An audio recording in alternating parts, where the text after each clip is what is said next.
And I believe many people in Ghana, including NDC's opponents, would have been wondering why John Mahama is in Tamale and you were not there. Is it one of the reasons why you couldn't join me early?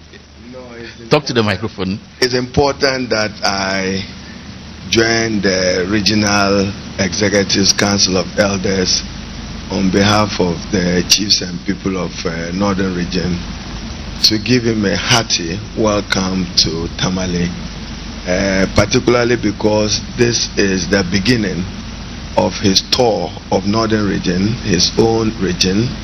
He was born in Northern Region before his divisions into those other different categories.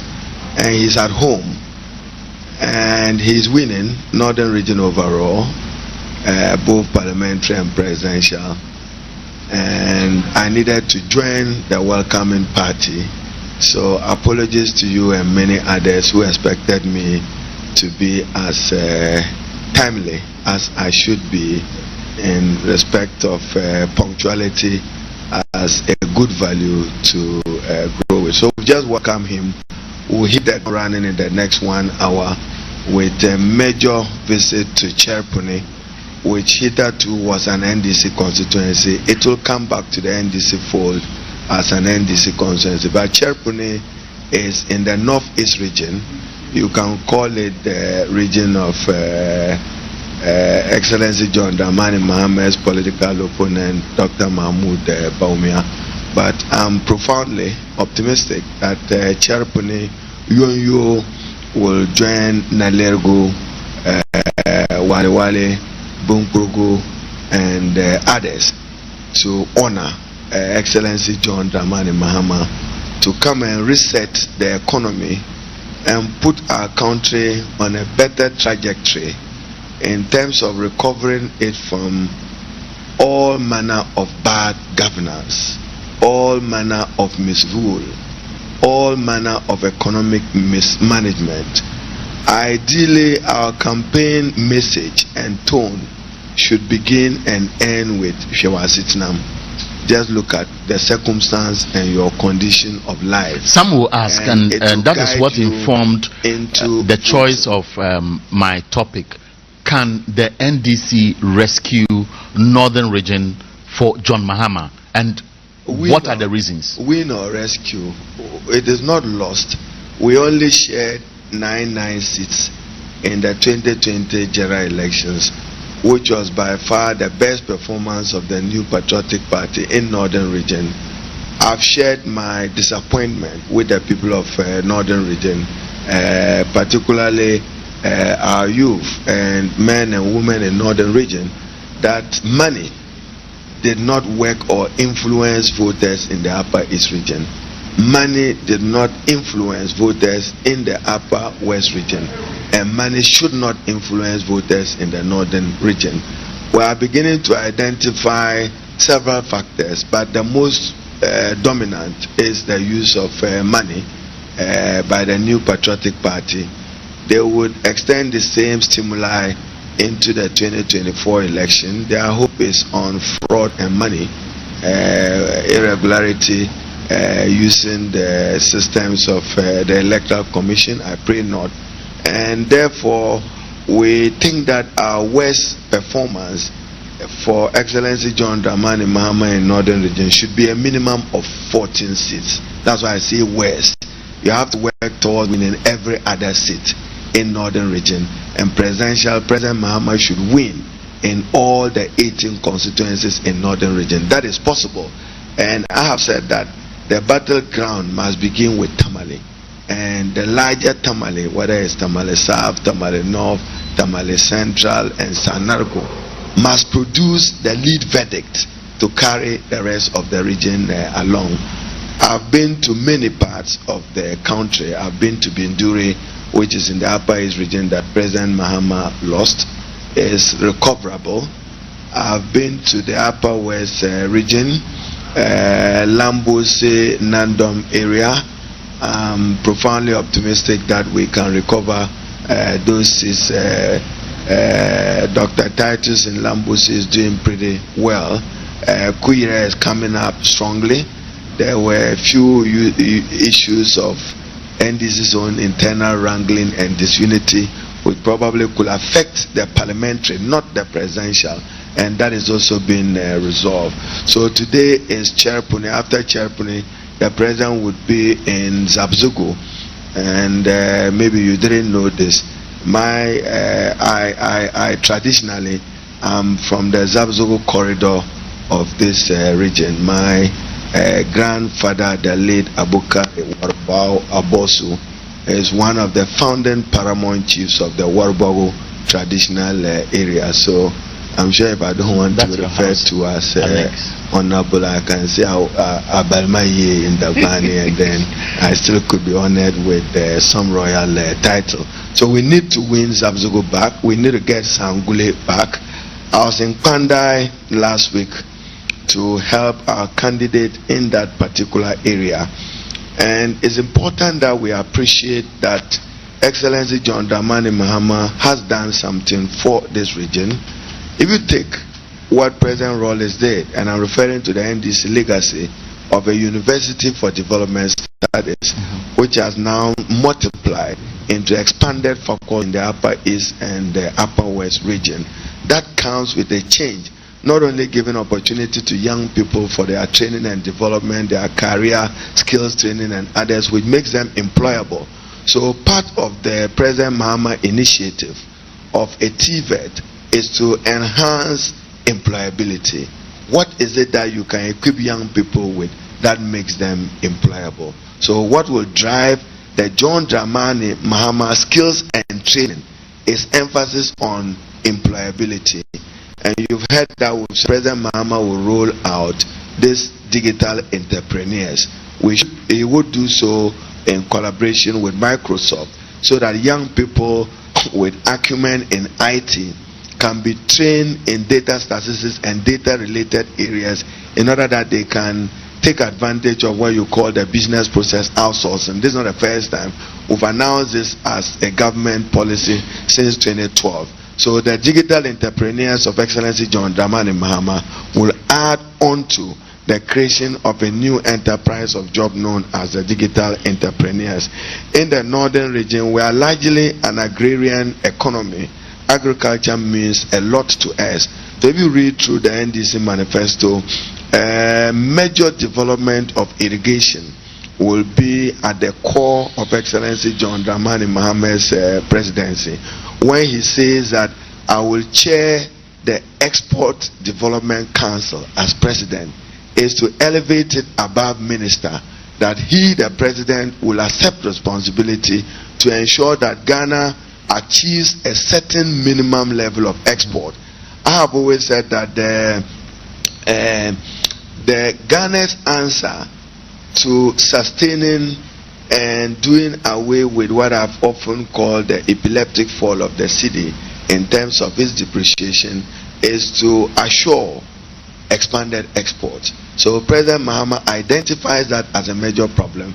I mean, businesses, cost of living has gone high, costs of borrowing have gone high, cost of servicing debt has gone high, which has contributed to unsustainable debt levels. So you expect that we're not going to have a rosy economy into 2025 January, when Excellency John Dramani Mahama assumes reins of government. He will do, and is ahead, far ahead of Dr. Mahmoud Bamia in northern region, and in Savannah, Upper East and Upper West region, President Mahama is above him.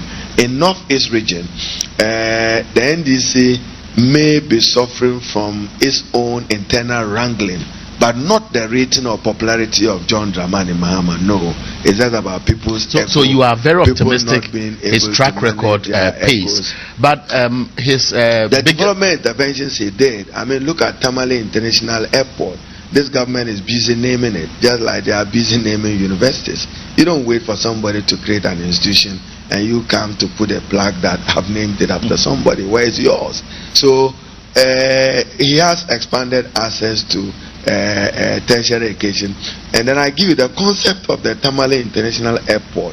As I recall, President Mahama at the time conceptualizing it, so he wanted to add Nasia Lebga irrigation Then we even started to develop cold store concept, both for Tamale and Kumasi Airport, so that you look at exports of horticultural, agricultural products from Ashanti and Tamale.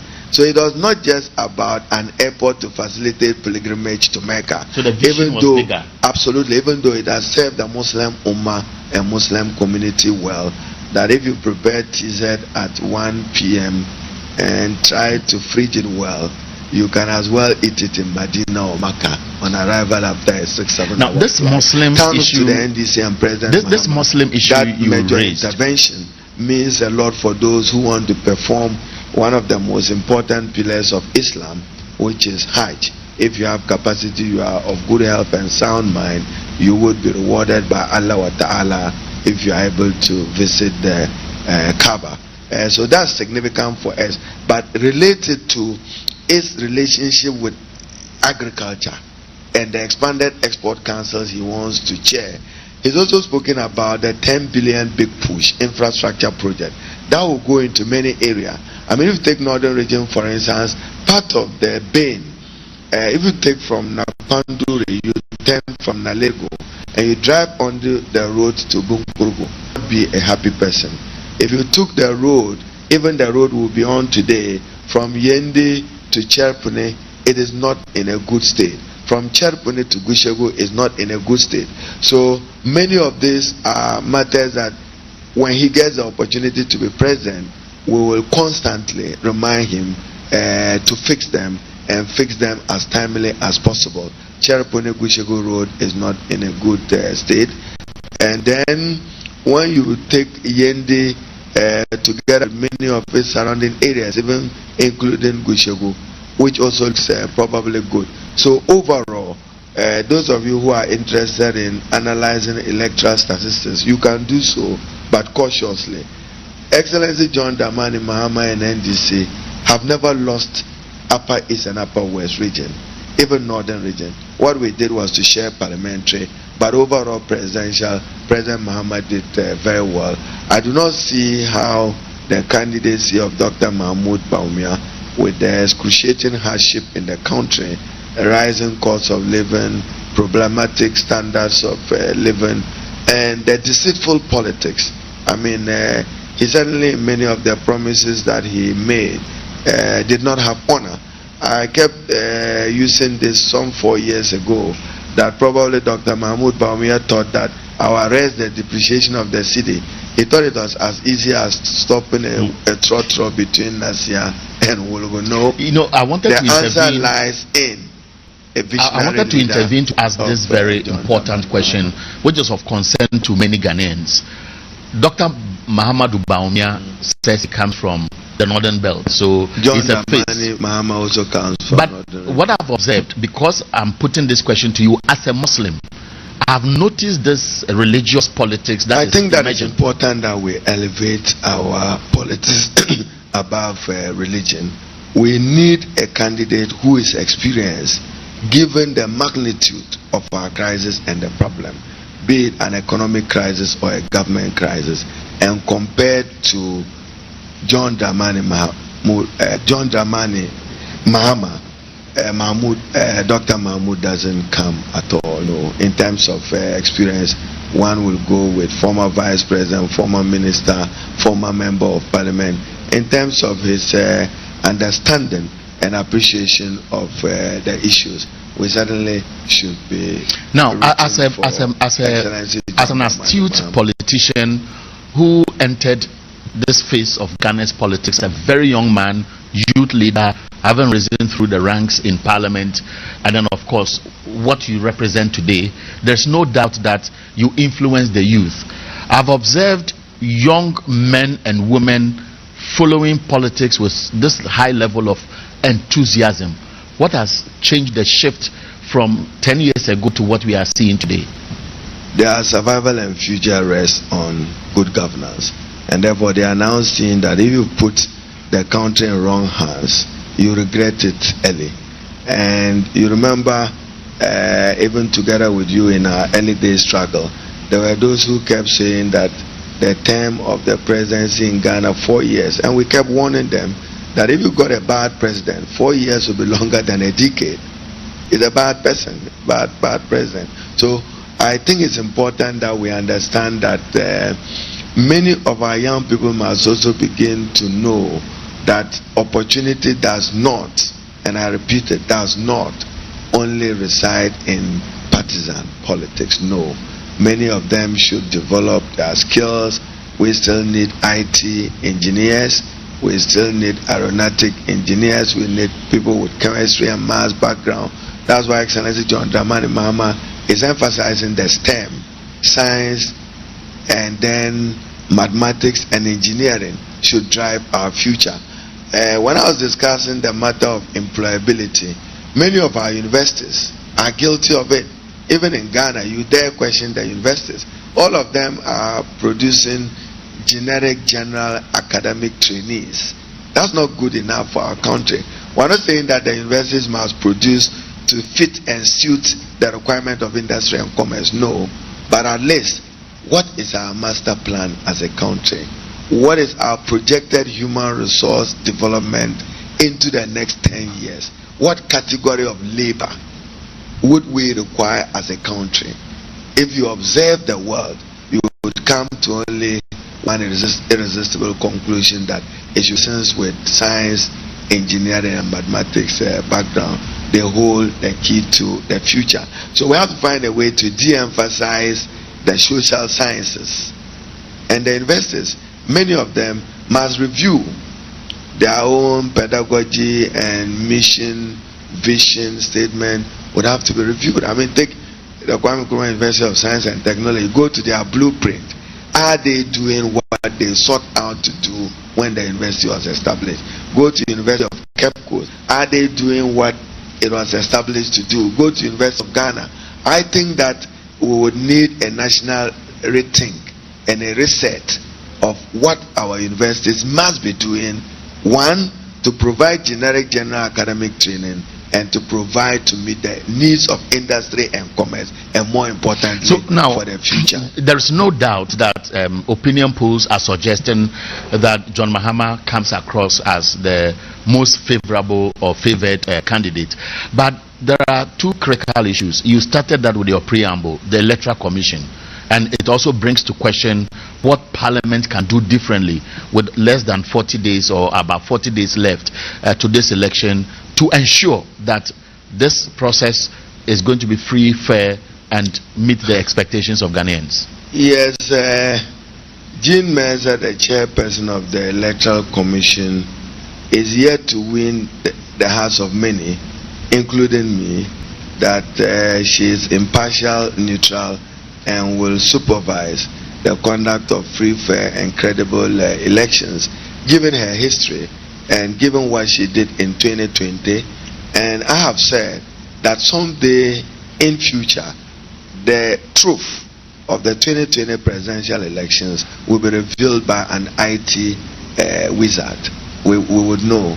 I mean, you can't change numbers and walk away with it.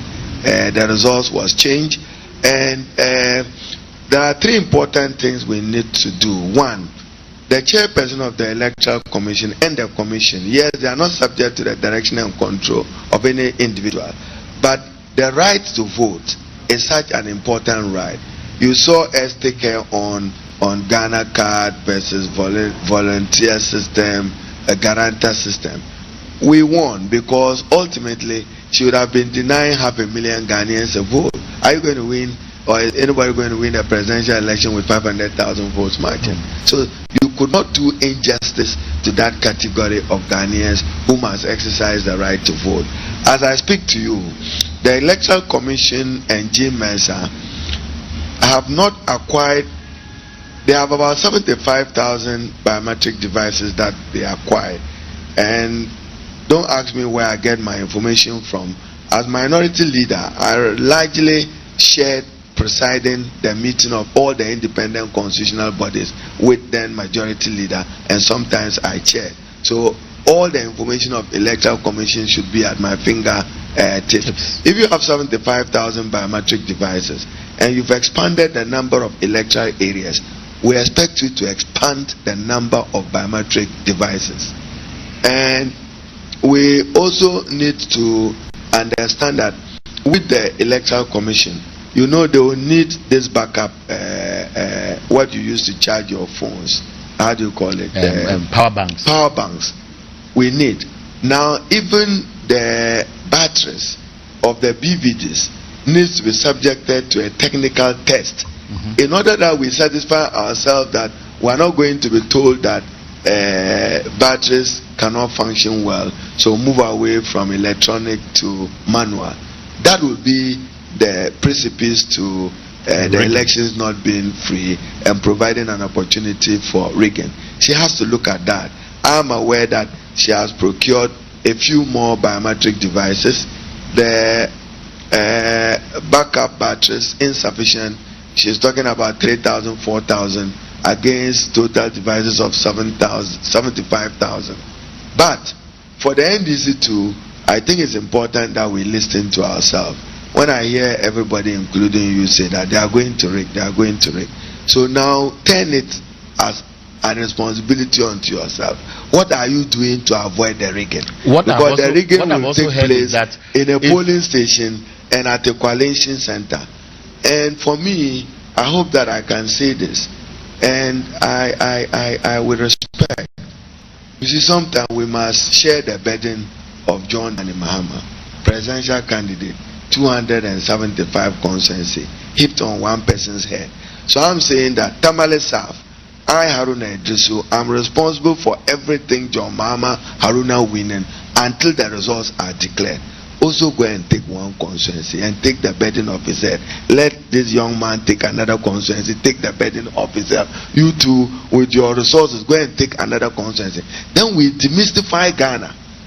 Now, so if you want to deal with electoral fraud, your first rule is to demystify the country. Don't look at 275 constituency. Take one constituency, and then let somebody take a branch and dedicate himself to ensuring that John and the NDC presidential candidate win at that particular polling station. You remember when we declared Operation Win Your Ballot Box, many people didn't understand it.